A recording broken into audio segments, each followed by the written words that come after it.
I'm Mike Lester with Farm Equipment, here with my good friends Ward and Mark McConnell from Archway Manufacturing. Pleasure to be with you guys here. I appreciate you taking the time out to be with us. First off, tell us a bit about what Archway does in the ag space, the type of products and the segment that you serve. Okay, well, we're specialized manufacturers of farm equipment.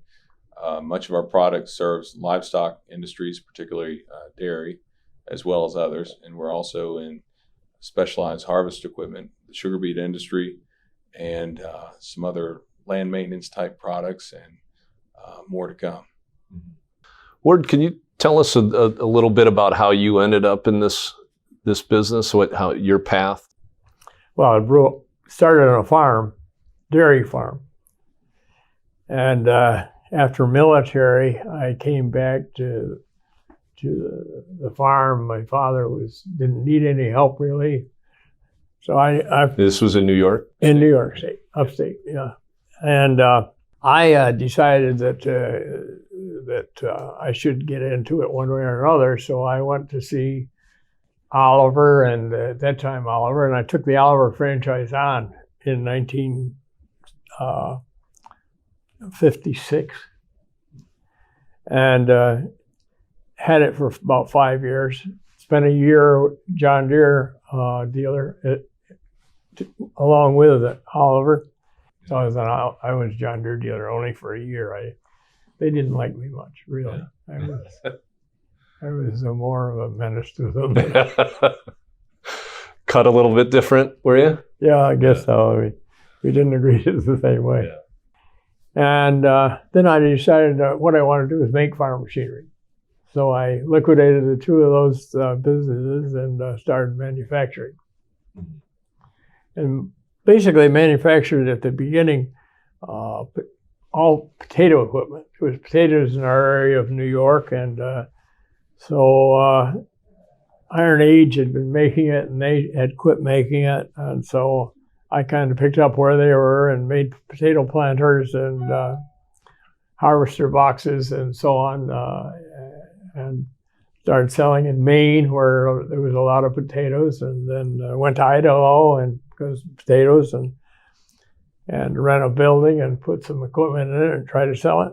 And then we ended up with a branch in North Dakota, and we did that for several years.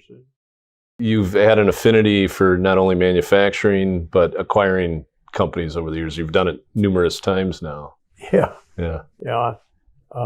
That's been fun. I've enjoyed very much buying some of them and trying to. Everything I'd bought had been in financial demise, and it's fun for me at least. It's a lot of fun to bring them back profitable and have good companies out of bad ones. And we still do that. Mm-hmm. I was chasing tractor deals, and I heard of a tractor. I heard of the Marshall tractor being sold at bankruptcy in England. I was at a farm show. So I extended my English time and went to look at it. And I ended up buying it. Now, before I got it bought, really, I had it sold. Yeah. So that was exciting as well in England. What was it that drew you to the manufacturing end of farm equipment? I started manufacturing early on, very early on. Some very small pieces of machinery, not very domestic, not very exciting. But as we moved along, we made a potato planter that was very, very well accepted in the United States. But potatoes prices were up here one year and down here the next, and it was awfully, awfully hard to keep the company really profitable, because we make a lot of money one year and lose it all the next. Mm-hmm. Potatoes were 10 cents a 100 pounds briefly. They were awfully, awfully cheap. And so the farmers weren't making any money, and the dealers weren't either. And I owed the bank, and the bank came and wanted to get paid. I had nothing to pay them with. They said, well, you got all these planters. Where are they? Well, they're in Maine. Oh, well, you get your ass to Maine and sell them. We want to get paid. I said, I can't sell them. There's no money up there. They said, get your ass to Maine and sell them. Bang. You act like that now? I don't know. Anyway, they were rough, and I finally had to give in. I went to Maine, and I'll never forget walking into the store dealership. Said, I got to sell you some planters. He said, we don't want any planters. We couldn't sell them if we had them. So I had to go home with no planters sold. And the bank really, God, they got rough. They were mean and ugly every way they could be. And that was real early on. It was maybe 3 or 4 years maybe. Well, eventually we ran into almost the same thing with tractors. Almost. We had a lot more moxie then and knew how to work our way out, and we did work our way out. But those are the 2 most difficult times of my life, really, when the bank gets on your back and rides and has no sense. And what they force you to do doesn't make any sense, and so on. How did you get through it? I fought and fought. And both cases, the following year, the stuff sold off. Had to get to the following year, though. Yeah. Send everybody home. No, it's tough. There's some sleepless nights for people wondering how they're going to deal with it. It's a very difficult time. And moving along, we eventually got in the tractor business, manufacturing business. That was many years later, and that was a very, very, very, very good decision. And we made tractors and shipped them all over North America. And we had a tractor which we got very lucky with this. Roger Penske kind of helped us get started. Cummins had made the tractor engines for the prior tractors that we made. And Cummins wouldn't sell us because we were too small under their radar. But Roger Penske came along and said, Ward, if you'll buy your engines from us and put them in your tractor, we'll build you a prototype and test it on the GM Proving Ground in Detroit. My God, we jumped all over that. We said, what do we have to do? And Roger said, all you got to do is send me an engineer and a chassis. So we sent him an engineer and a chassis from a tractor, and an older one. And it went to Detroit, and they put a new engine, new type engine, computer controlled, which was in that horsepower had not been on the market yet. And that was a godsend. I mean, we were so far ahead of the curve on that first tractor that. So. Which tractor was that? With a 425 horsepower. We put our name on it, McConnell tractor, McConnell Mark tractor. Yeah, I was going to talk about that. And the first ones we made, we put Massey Ferguson on. It took off. The engine was so far ahead of its time at that time, nobody could compete with our performance.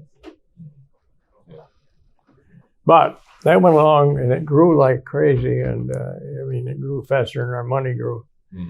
And very profitable. I mean, we just ballooned. And so AGCO came along and wanted to buy it, and we made a deal and sold it to them.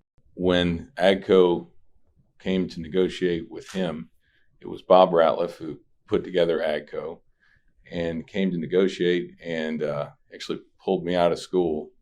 And I sat in the room while they negotiated it. I remember Mr. Ratliff asking if it was okay to discuss all these things with him sitting here, and said, "Yeah, he's here on purpose." So those are a few of the interesting things, and it's good many years later to run into Bob Ratliff again before he passed, and revisit some of those things from ancient history. A real gentleman. Great guy. It didn't take us long to negotiate. I mean, we just got along great. He spent a day with me, and what a day, though. It was wonderful. Did he negotiate quicker because the kid was kicking him in the shins underneath the table? No, I don't think he did. I think he just was a very fair person to deal with, and there was no funny stuff. And So tell us how Archway came to be. How I understand that you had sold the line to them and then served on their board, and tell us that story. Well, it's kind of easy to get into Archway because it was public, and they were in financial trouble, and they needed cash, and I had a little cash, and so I bought some stock on the premise that I become chairman, and they agreed to that. And I've been on the board or chairman since. He's currently chairman, and I was chairman for 13 years. And I serve on his board now. Been a very tough year this year, however, for Archway. But changing. It's changing, fortunately. It's really jumped up in the past month. We're bigger and better. We're not much bigger, but we will be. We got more products, and we got different products that were brought in during this downturn. That we weren't doing very well. We were doing a lot of planning. Mark did a good job. I want to say something. I've really enjoyed my relationship and our walks and so on. It's been a wonderful, wonderful friendship. Absolutely. And not premised on money, just friendship. So that's been wonderful. You've passed a lot of stuff on to me that got me thinking, and I brought some stuff back to our management team through those conversations. So I was listening. I didn't listen 100% of the time when I should have, but I was listening. Well, we bullshit pretty good. Yeah, I've enjoyed that much.